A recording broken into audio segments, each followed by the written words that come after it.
GlidePlan is designed to help the glider pilot plan cross-country flights more intuitively and create sectional markups suitable for use in the cockpit.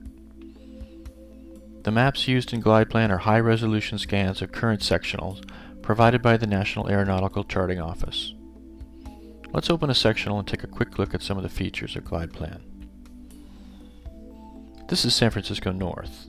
Using the Zoom tool, I can quickly zoom into an area I'm interested in. Using the Loop tool, I can inspect any portion of the map by clicking on it. I can also access the Loop tool at any time by holding down the L key.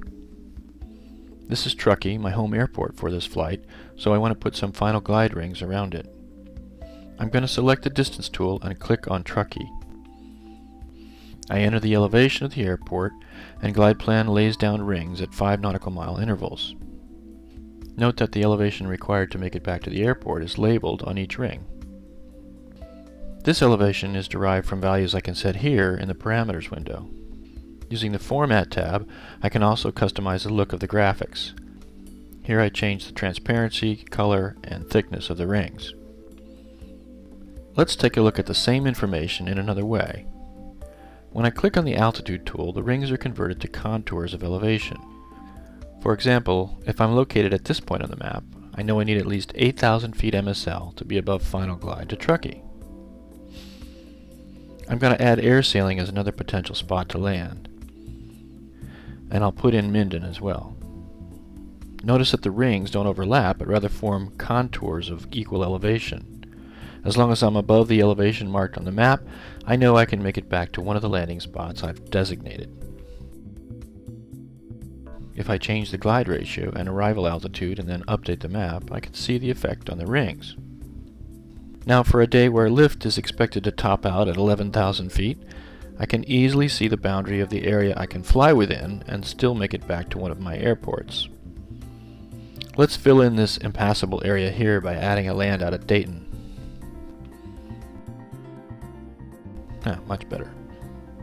This way of displaying contour rings allows me to see the effects of wind on final glide as well. Let's add a 20-knot wind from the west. I can now see how the rings are biased into the wind, and I might want to reconsider how far over the pine nuts I can venture today. With traditional distance rings, it's not possible to visualize the effects of wind. I want to print this map for use in the cockpit later, so after I select Page Setup and set my paper size, I can set the print area from here under the File menu. I'll click and drag the rectangle showing my page boundaries over the area I want to print. Finally, I'll add a legend to the map using the Legend window. Note that the important flight parameters about this map are already built into the legend here, and I just need to add a title and any notes I want.